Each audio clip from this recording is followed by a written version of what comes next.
elle va au-delà de proposer des actions ou du savoir-faire. Elle propose aussi des modèles de communication, des modèles d'état interne. Comment on fait soi pour changer de positionnement, pour faire cesser les pulsions violentes qu'on a parfois sur les enfants, en particulier en situation de crise, etc. Et puis ça va au-delà parce que l'éducation efficace, elle fonctionne pour tous les âges, y compris pour les adultes. C'est vraiment tous les gens qui sont désireux de transmettre de l'éducation, apprendre des choses à quelqu'un, aux enfants et aussi aux adultes, alors aux enfants petits, moyens, grands et aux adultes, peuvent se servir de la méthode d'éducation efficace. Un livre, c'est le premier livre, qui s'appelle Parents bienveillants, enfants éveillés, les 10 clés de l'éducation efficace. Donc, parce que l'éducation efficace, c'est 10 clés, et que je vais présenter succinctement, comme ça on sera tous OK sur le contenu. Donc celui-là, ce sont les 10 clés avec la théorie, ce à quoi ça se rapporte sur le plan théorique et comment est-ce que c'est né, comment est-ce que c'est venu. Et puis ensuite, il y a un deuxième qui est plus petit, une éducation bienveillante et efficace, qui est les 10 clés très résumées et plein d'exemples pratiques, plein de questions d'application. Voilà. Dans celui-là aussi, dans le premier aussi, il y a plein de questions-réponses. Mais c'est la suite, parce qu'en fait, la méthode, elle évolue aussi au fil de ma pratique. Avant, moi, j'exerçais dans mon cabinet. C'est en allant sur Facebook que je me suis rendu compte de l'ampleur des besoins, parce que beaucoup de gens venaient sur ma page poser des questions en disant on a lu plein de trucs, hein, citer des auteurs, etc. Et puis on ne trouve pas la réponse, puis ça ne marche pas. Et les gens finissent par dire oui, la bienveillance, ça ne marche pas, c'est l'enfant roi, c'est des gens qui éduquent pas leurs enfants, etc. Il y a beaucoup de croyances comme ça. Et avant de pouvoir montrer aux gens que non, c'est pas ça, il faut d'abord pouvoir aussi aller dans leur vie quotidienne, leur dire mais qu'est-ce qui vous fait dire ça? Qu'est-ce que vous rencontrez vous quotidiennement dans la vie, etc. Et leur faire parler de leur état de parents, parce que malheureusement c'est un truc, je pense que c'est en Suisse comme partout ailleurs, on n'apprend pas à éduquer, on n'apprend pas à être parent, et la manière dont on apprend dans les écoles en général à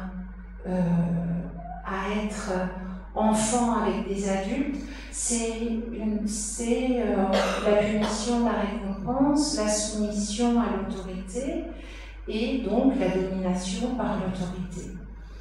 En gros, on apprend à la discipline, même si évidemment c'est pas toujours très violent, etc. Mais c'est quand même un conditionnement à la discipline.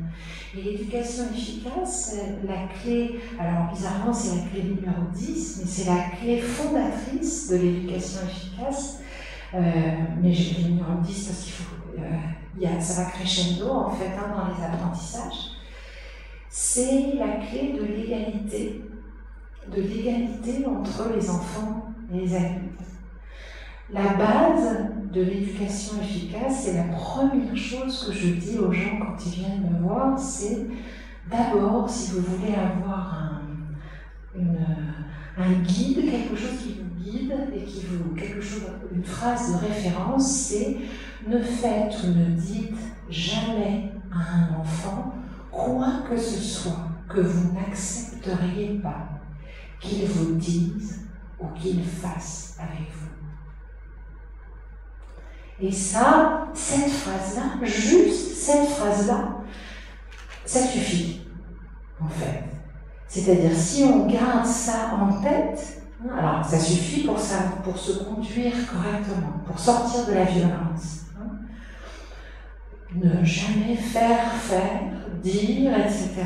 Quoi que ce soit qu'on n'accepterait pas qu'un enfant, si petit soit-il, nous fasse une bêtise. Après, on a tous des conditionnements. Le cerveau, c'est une machine à à enregistrer des conditionnements.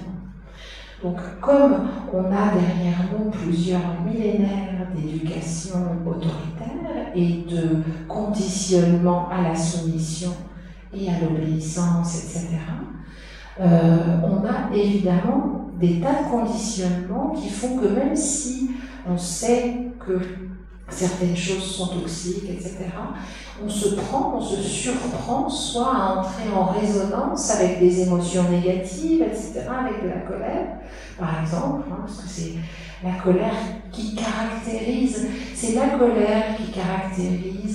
le sentiment d'impuissance. Quand on n'arrive pas à se faire obéir, nous, les adultes, quand on n'arrive pas à se faire obéir par les enfants, ce qui vient, c'est la colère.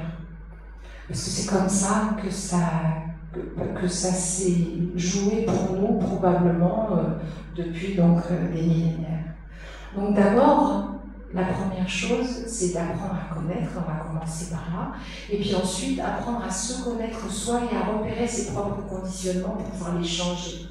L'éducation efficace, c'est un équilibre entre répondre aux besoins des enfants et en fonction de aussi ses propres besoins. Parce qu'on ne peut pas être efficace si on ne fait que vouloir répondre aux besoins des enfants et dans le sacrifice des siens, parce que quoi qu'il arrive, quand on fait un sacrifice et pour qui que ce soit, on lui fait toujours payer, à un moment ou à un autre. Toujours, et même si c'est un enfant. Donc, l'éducation efficace, c'est pouvoir répondre aux besoins des enfants tout en tenant compte de ses propres besoins. C'est l'équilibre entre les deux. Et il y a quelque chose qui est très rassurant par rapport à ça, c'est que des besoins ne sont jamais incompatibles. Parfois, des demandes sont incompatibles. Et on verra tout à l'heure la différence entre les demandes et les besoins. Mais les besoins naturels qui sont cités dans la clé numéro 4, la clé numéro 4, c'est toute demande et l'expression d'un besoin, même si la demande n'est pas forcément la bonne expression d'un besoin, c'est toujours derrière, il y a toujours un besoin qui s'exprime. Donc, bon, je vais commencer par la clé numéro 1.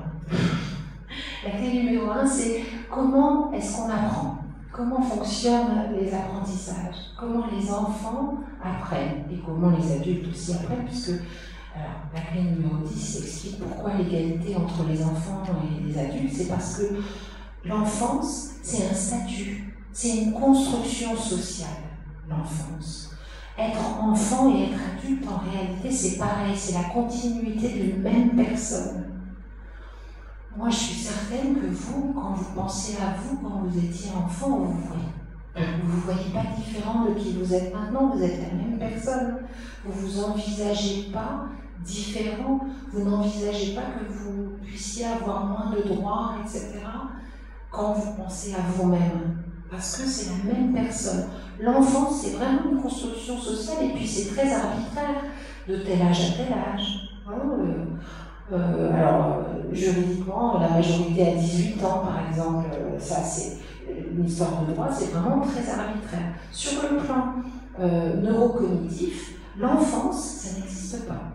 C'est la vie, c'est la continuité de la conception de l'être humain jusqu'à sa mort, d'une même personne, dans des étapes de développement qui ne sont pas déterminées par des conditions. Être enfant, être bébé, être enfant, être ado, être jeune adulte. Alors récemment, on a créé le mot adolescent. Alors je me dis, c'est de pire en pire cette histoire. Voilà. Puis après les cadras, puis après les seniors, et puis voilà, bref. Donc, l'être humain, le cerveau, apprend en prenant modèle sur d'autres êtres humains. C'est comme ça qu'on apprend. Et ça n'est que comme ça. On apprend en prenant modèle. Nous, les humains, on n'a pas de connaissances ni de compétences à la naissance. On n'a pas d'instinct. Alors, on a quelques réflexes qui peuvent passer pour de l'instinct, comme par exemple le réflexe de succion, quand on met quelque chose devant la bouche d'un bébé, il se met à téter, ou fermer les yeux quand quelque chose arrive sur les yeux. Il y a des réflexes, s'agripper aux branches comme un petit singe, ça ce sont des réflexes, d'accord? C'est des commandes nerveuses qui sont déjà pré-imprimées dans le cerveau. Et sur le plan des compétences, ce qu'on appelle l'instinct chez certains animaux, c'est-à-dire la capacité à réaliser quelque chose de complexe sans avoir pris modèle, et de manière identique pour toute une espèce, nous les humains, on n'a pas ça. Du tout. On a des pratiques qui s'enseignent, on a des pratiques culturelles différentes en fonction des cultures, des régions, etc. Et on n'a pas à une espèce des choses communes qui se retrouvent et qui sont des compétences communes innées. On n'a pas. Donc tous, c'est la clé numéro 1. La clé numéro 1 dit tout ce que nous faisons, nous avons appris à le faire. Et ça, c'est la clé numéro 1, parce que quand vous voyez votre enfant, si petit soit-il, 2 ans, 3 ans, 4 ans, qui fait quelque chose qui ne convient pas à votre désir, eh bien, vous pouvez savoir que c'est pas tombé du ciel. Il a appris à faire ça. Il fait ça parce qu'il a appris. Donc, soit il fait comme vous, et il fait comme vous faites avec lui, ou il fait comme vous faites avec quelqu'un d'autre et il vous a observé. Soit il fait comme... Alors, c'est pas que avec les proches, ça marche aussi avec la télé. Moi, j'ai dans mon cabinet, c'est un exemple que je cite dans le livre, que j'ai toujours gardé, parce que c'était vraiment très... Ça a été un moment d'éblouissement pour moi, des parents qui m'amènent un frère et une sœur parce qu'ils s'entendent pas. Et qui sont tout le temps en train de se chamailler, tout le temps en train de se battre.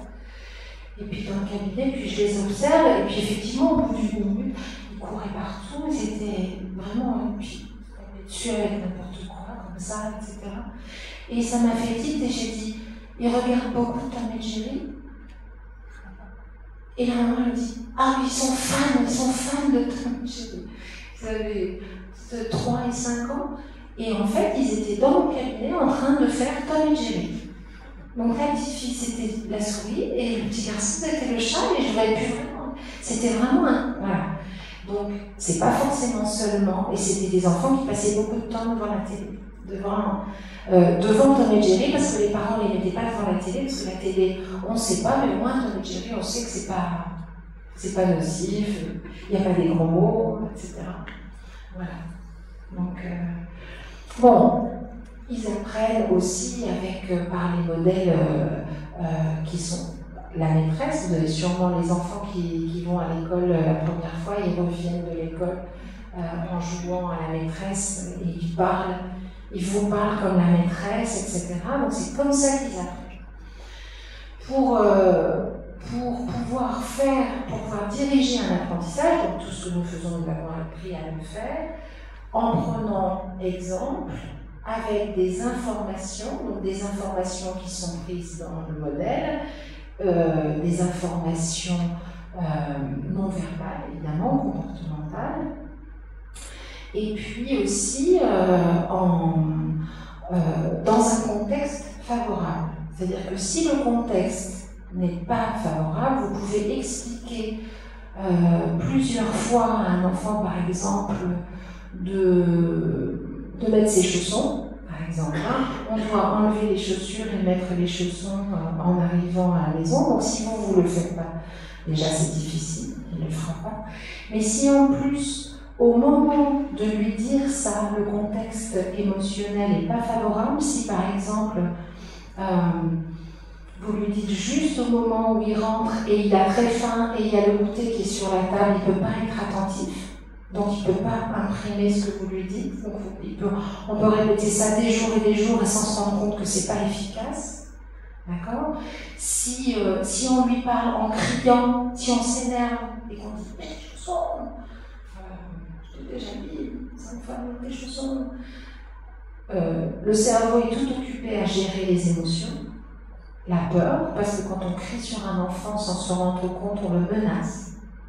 On ne s'en rend pas compte parce qu'on ne prend pas forcément conscience de ce qu'on est en train de faire, mais dans le cerveau, limbique, le cerveau animal de l'enfant. Quand en face il y a du bruit, un bruit très fort, c'est une menace. Et donc ça produit de la sidération, ça bloque. Ça bloque tout le reste pour être prêt à fuir ou à mordre, selon les situations.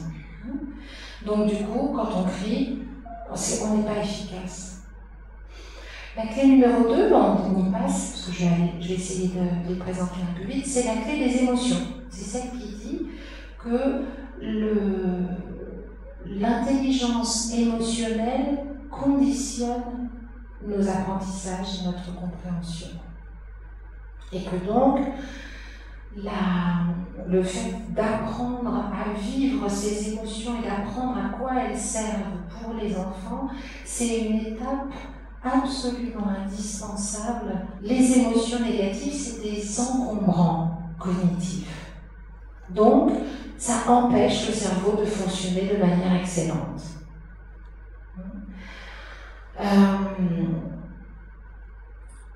Le modèle de l'accueil des émotions, dans le modèle efficace pour accueillir les émotions des enfants, quand ils sont tout petits, c'est d'abord de leur expliquer ce qui se passe en eux. Parce que les émotions, c'est des réflexes.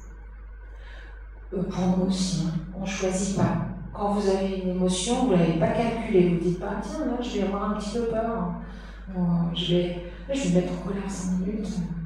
Ça vient tout seul, ça monte ici, comme ça vient tout seul, ça fait les larmes aux yeux, etc. C'est des réflexes qui viennent Alors, le réflexe neurocognitif émotionnel, c'est un réflexe de protection. Toutes les émotions, elles viennent, sauf la tristesse, qui est une émotion un peu plus particulière, qui vient plutôt pour ralentir les choses. Mais toutes les émotions, à peu près, elles viennent pour accélérer les choses et faire bouger quelque chose quand on est dans une situation qui est jugée inacceptable par le cerveau. Donc la peur, c'est la montée d'adrénaline, et la peur, c'est bouge, c'est vraiment, quand on a peur, on a toutes les caractéristiques d'un coureur qui va faire un 100 mètres. On a le cœur qui s'accélère, la montée d'adrénaline, les jambes qui font ça, etc. Et puis on est prêt à partir. Quand on a peur, on a vraiment le corps dit sauve-toi. D'accord ? Et donc évidemment, quand on retient un enfant qui a peur, on l'empêche en lui disant n'aie pas peur. Un enfant qui a peur d'aller dans l'eau, par exemple, qui a peur d'une vague qui vient, on le retient et on lui dit n'aie pas peur. Là, c'est la colère qui vient d'émotions plus puissante que la peur, qui vient chercher au plus profond de soi l'énergie pour réagir à une situation de danger ou de menace, etc., quand on n'a pas pu y réagir au premier abord. Et donc les enfants qui sont en colère, vous en avez tous déjà vu, les enfants qui font des crises, c'est-à-dire qui se retrouvent dans une situation qui est analysée par leur cerveau comme une situation de prédation, parce que nous, on est des primates, on est des petits mammifères qui ont été pendant des millénaires et des millénaires des proies. Notre vie moderne, là, elle a peut-être 400, 500 ans, le cerveau, il est toujours pareil qu'il y a 100 000 ans. D'accord ? Il n'y a pas eu d'évolution là. Enfin, il n'y a pas eu le temps de faire évoluer autant le cerveau que nos vies ont évolué, que la société, la civilisation a fait évoluer le contexte de manière à la vitesse de la lumière, et nous, le cerveau, c'est la vitesse du son, pour comparer, d'accord ? Donc du coup, on a encore des réflexes de mammifères, et les petits, quand on les attrape pour les empêcher de faire quelque chose, le cerveau analyse au secours, prédation, ils se sauvent. Si on les empêche de se sauver, ils cognent, ils mordent, ils griffent, ils hurlent. D'accord ? Et finalement, si vraiment on exagère, ils s'évanouissent. Ils tombent dans les pommes.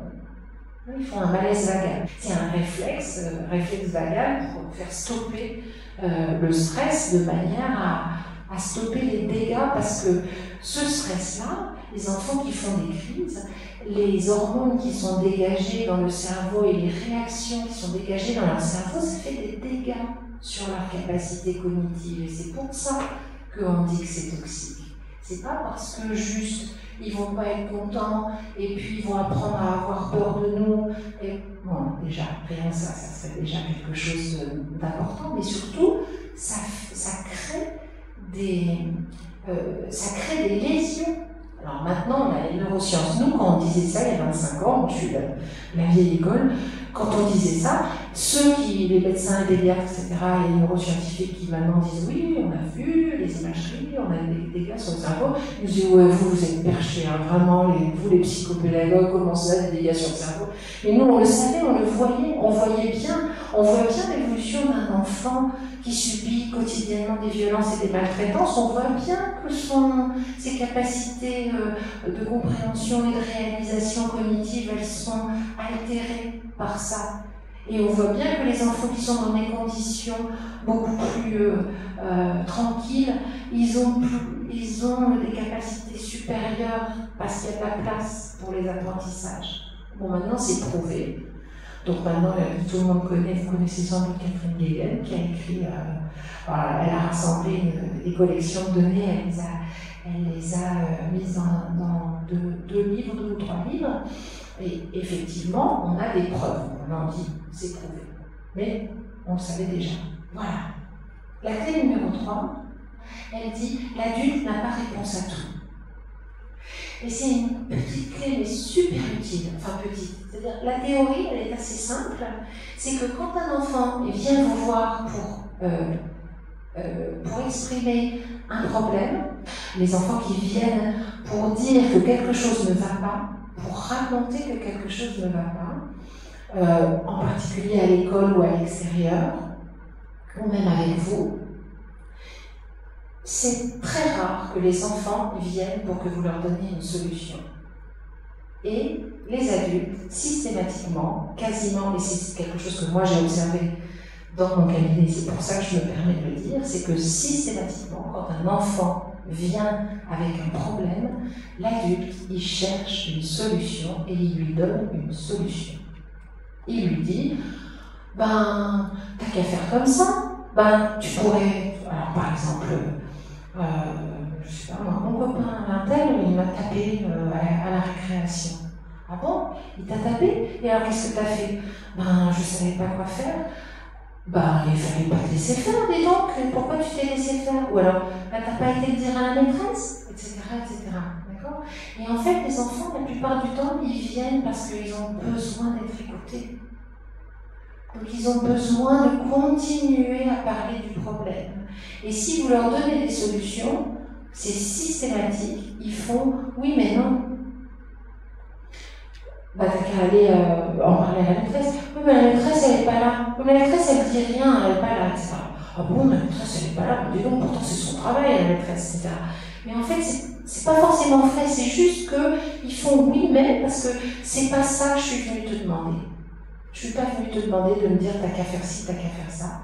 En général, les enfants qui viennent avec un problème, ils viennent parce qu'ils ont besoin d'être écoutés et qu'ils ont aussi besoin d'apprendre à réfléchir par eux-mêmes. Et à ce que vous leur donniez des modèles de questionnement qui vont faire que la fois suivante, peut-être pas tout de suite, mais progressivement, ils vont être capables de se poser eux-mêmes ces questions-là pour pouvoir apprendre à résoudre eux-mêmes leurs problèmes et entrer dans l'autonomie, en fait. Il y a un autre truc dans cette clé-là qui est vraiment important, c'est, l'adulte n'a pas réponse à tout, c'est aussi le fait que on doit vraiment pouvoir dire aux enfants que l'on ne sait pas tout. Et leur dire aussi qu'on se trompe des fois. Et répondre à un enfant « je ne sais pas », c'est très bon pour lui. C'est bien meilleur que de répondre quelque chose de sentencieux, de stéréotypé, dont on n'est pas forcément sûr, mais on se dit « bon, il vaut mieux dire ça parce que sinon je vais avoir l'air de ne pas savoir, etc. » On n'est pas obligé, et comme rappelez-vous que les numéros 1 on apprend par exemple, si on leur donne la permission, si on leur montre que soit on ne sait pas tout et qu'on peut se tromper, on leur donne la permission d'apprendre, parce que celui qui sait tout, il n'a pas besoin d'apprendre. on leur donne la permission d'apprendre et de se tromper parce que ça fait partie de la clé numéro 1. L'erreur, ça fait partie de l'apprentissage. On ne sait bien qu'on sait quelque chose que quand on s'est trompé au moins une fois. Sinon, on ne peut pas être sûr qu'on le sait vraiment ou c'est juste par hasard. Donc, on va tâtonner, essayer, etc. Et si on se... Et alors, la clé numéro 3, c'est aussi une aide pour les parents, parce que c'est une tyrannie. La tyrannie de l'adulte qui sait tout et qui doit tout savoir, et qui est omnipotent, omniprésent, etc. C'est une tyrannie pour les parents, parce que vous, comme moi, à l'intérieur, vous avez une petite fille de 5 ans ou un petit garçon de 4 ans qui fait « Aïe, aïe, aïe, mais qu'est-ce que je vais pouvoir dire? Qu'est-ce qui se passe? Mais je sais pas, moi. » D'accord? Et toujours, ça arrive comme ça, et c'est normal, dès qu'on rencontre une situation qu'on n'a jamais rencontrée, on ne peut pas savoir. On ne sait que sur des choses qu'on a déjà expérimentées. Et quand on est parent pour la première fois, le premier enfant, il essuie les plâtres. C'est normal, puisqu'on n'a pas appris. Même si on a eu des frères et sœurs plus petits et qu'on était grands, on a appris à être un grand frère ou une grande sœur, on n'a pas appris à être un papa ou une maman. Tel type de situation, la 4e clé, c'est la clé des besoins. J'en ai parlé tout à l'heure. Les besoins, ils sont listés, les besoins naturels, ils sont listés dans la 4e clé par catégorie de besoins, de manière à vous permettre de repérer quel besoin peut être sous-tendu derrière une demande à laquelle on ne peut pas répondre en l'état. Et en particulier, ce qu'on appelle les caprices, qui est un mot que je n'aime pas du tout, mais qu'on emploie tout le temps en psychopédagogie. C'est-à-dire que moi, je crois qu'il m'arrive rarement d'entamer une consultation de thérapie familiale sans que l'un des 2 parents me dise de l'enfant, il fait des caprices. D'accord? Et pourtant, les caprices, ça n'existe pas. Il y a toujours un besoin derrière une demande. Même si la demande en question, elle est complètement à côté de la plaque. D'accord? Je vais donner un exemple bien caricatural comme ça pour que vous compreniez. Un enfant tout petit qui fait une crise, qui tape des pieds par terre et qui se roule par terre dans un magasin pour qu'on lui achète, là, dans ce village, un bidon d'huile de moteur. Moi, j'ai vu ça. Un gros bidon rouge d'huile de moteur. Évidemment qu'il n'a pas besoin d'un bidon d'huile de moteur, on est bien d'accord, et pourtant c'est ça que ça demande. Si vous voulez que ça soit pas un caprice, il faut repérer quel est le vrai besoin qui est derrière cette demande-là.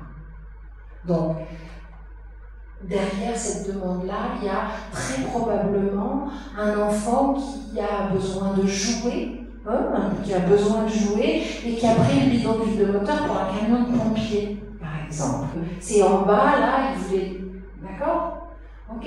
Donc, si vous voulez répondre aux besoins, vous savez que c'est un enfant qui est dans un supermarché, il ne peut pas jouer, il ne peut pas se dépenser, et il y a des besoins auxquels on n'a pas répondu. Un enfant qui fait une crise pour avoir un bonbon, la plupart du temps, en réalité, il est en hypoglycémie. Il n'a pas mangé depuis longtemps. C'est juste avant de manger, c'est toujours avant de manger. Vous verrez, c'est toujours avant de manger. Et vous dites, oh ben non, on va manger dans un quart d'heure, tu vas pas avoir un bonbon. Et là, il se roule par terre. Parce qu'il est en hypoglycémie. Et son cerveau dit, ah, du sucre. Et vous vous dites, oh non, c'est un caprice. D'accord?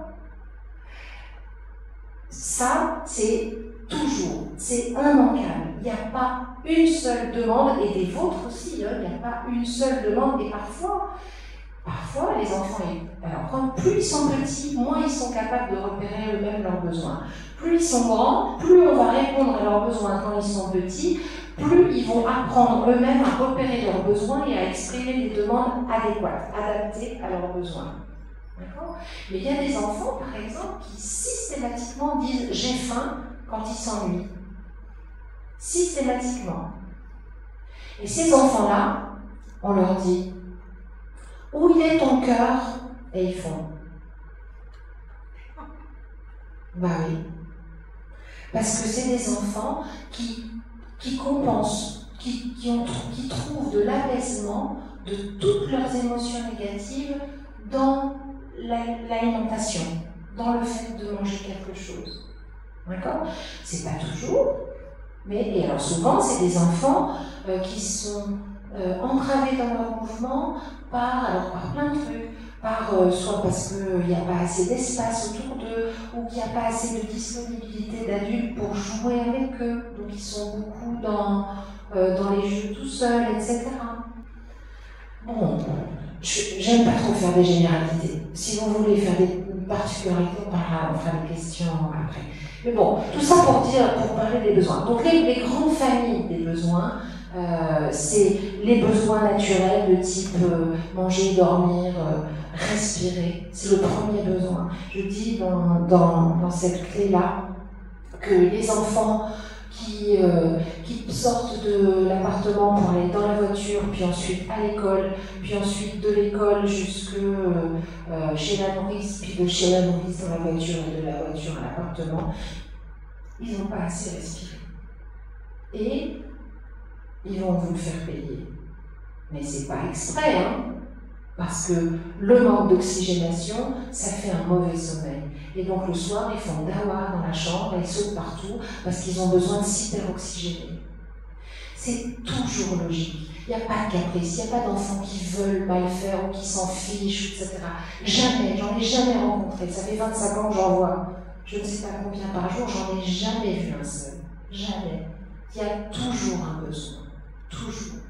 Et ça s'explique toujours. Alors, on n'est pas obligé de tout savoir. On n'est pas tous psychopédagogues. Ce que je suis en train de décrypter, là, vous n'êtes pas obligé de le savoir au doigt et à l'œil. Moi, ça m'a mis des années avant de comprendre ça. Mais rien que le fait de se dire, on sait qu'il n'y a pas de caprice et on sait que derrière, il y a un besoin, ça fait changer le positionnement interne. Ça fait que du coup, vous n'êtes pas en colère.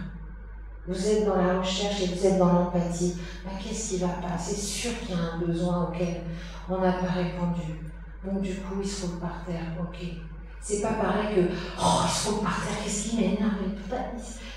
Il fait exprès. Alors, il me provoque. Alors, ça vous oubliez. Vraiment, il fait de la provoque. Il fait son intéressant. Il teste. Alors ça, c'est le truc des psys. Ils testent. C'est le truc des enseignants. Oui, au début, ils nous testent. Mais non, ils ne testent pas. Ils expriment des besoins et ils attendent de voir si par rapport à la nouvelle relation, parce qu'ils ont l'habitude, les enfants, ils savent bien que deux adultes réagissent pas pareil. Clé numéro 5, les enfants croient tout ce qu'on leur dit. C'est ça, ce que je parlais du conditionnement tout à l'heure. La clé du conditionnement et de la manipulation. Je ne parle pas de la manipulation émotionnelle. La manipulation émotionnelle, on en parle dans la clé numéro 2.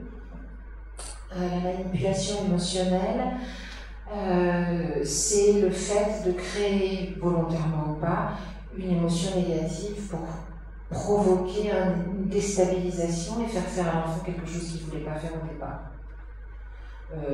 C'est très inefficace, c'est pas alors bien ou pas bien, c'est très inefficace et c'est toxique, mais c'est pas de ça dont parle la clé numéro 5.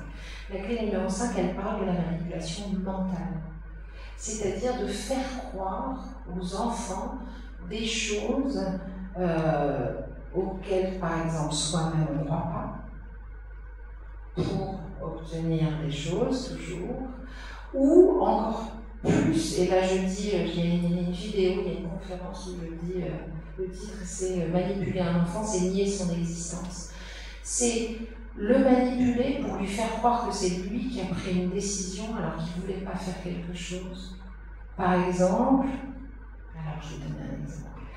Par exemple, on a promis d'aller à la piscine, et puis en fait, on n'est pas très chaud pour aller à la piscine, et donc du coup, on dit à l'enfant un petit peu plus tôt, tiens, on va mettre un dessin animé, on lui met le dessin animé, et puis ça dure, et puis un moment il dit « Ah, ça y est, on y va à la piscine ?» Et on dit « Ah non, t'as voulu un dessin animé, c'est trop tard maintenant, la piscine c'est fermé. »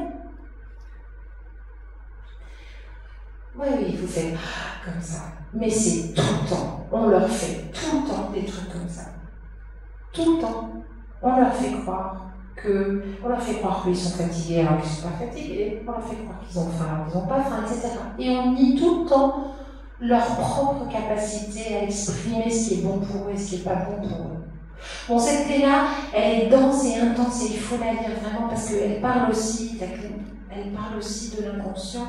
Et alors moi, je ne sais pas si vous savez, moi je suis thérapeute et je fais de l'hypnose ericksonienne. Ça, c'est ce livre-là. Celui-là, c'est un autre. Ça, c'est des livres de psychopédagogie et ça, c'est un livre que j'ai écrit en tant que psychothérapeute. Ça s'appelle Petites histoires magiques pour guérir les soucis du quotidien.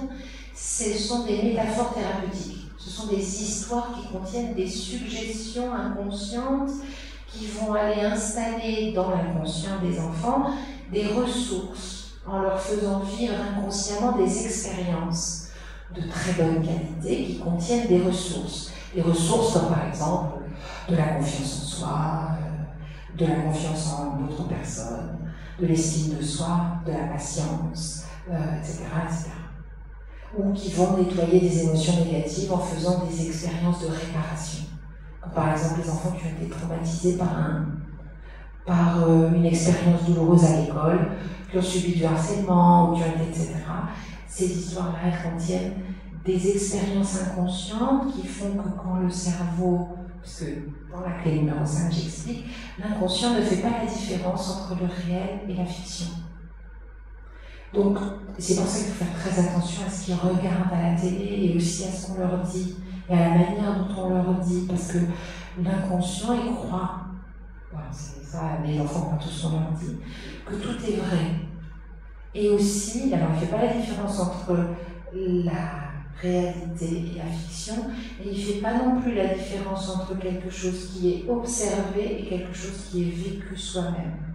Tout ce qui est observé par l'inconscient produit un apprentissage comme si c'était vécu. C'est pour ça que ça produit de l'expérience. Donc ça a un côté ça peut être négatif dans un sens, mais c'est aussi très positif parce que c'est là-dessus que se basent par exemple certains contes de fées. Alors il faut faire attention parce qu'il y a des contes comme les contes de Grimm où c'est vraiment du fantasme d'adulte qui a été projeté sur des enfants. Il faut vraiment pas leur lire des trucs pareils parce que ça fait vraiment c'est pas bon. Mais il y a plein d'histoires, simplement des histoires et les livres de la littérature jeunesse. En réalité, c'est des livres, certains, ceux que les enfants préfèrent, qui font vivre aux enfants par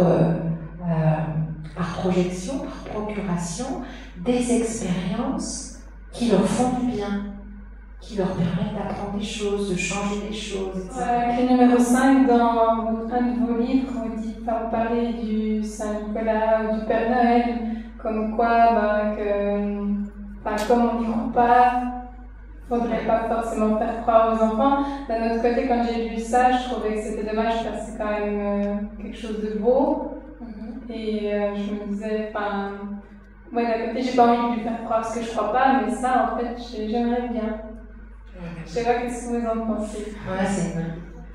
Eh bien, je vais vous donner la solution efficace, la position efficace. C'est aussi faux de dire qu'il existe que de dire qu'il n'existe pas. Donc, on n'est pas obligé. Alors, ce qui est vraiment toxique dans le fait de faire croire aux enfants à des choses, c'est que c'est toujours la clé numéro 5, ça produit une expérience qui fait qu'ensuite ils n'ont plus confiance. Quand ils se rendent compte qu'on leur a menti, ils apprennent quelque chose qui est la méfiance par rapport à la parole qui leur a été donnée. Et en plus, souvent, ils se rendent compte qu'ils ont été manipulés. Ils se rappellent, par exemple, qu'on leur a fait croire que le Père Noël était venu et puis qu'il est reparti juste avant qu'il arrivait.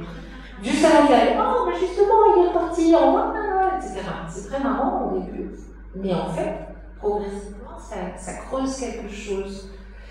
Et on n'est pas obligé de faire ça pour leur faire profiter de la magie et de la féerie, justement parce qu'ils croient beaucoup de choses. Ils peuvent jouer, les enfants, quand ils jouent à faire de la dinette, ils jouent à faire un gâteau avec de la terre et de l'herbe et de l'eau mélangée, ils font un gâteau, etc.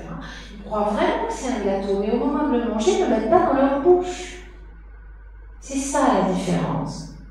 C'est-à-dire qu'ils s'amusent, ils jouent, mais ils ne mettent pas de la terre dans leur bouche.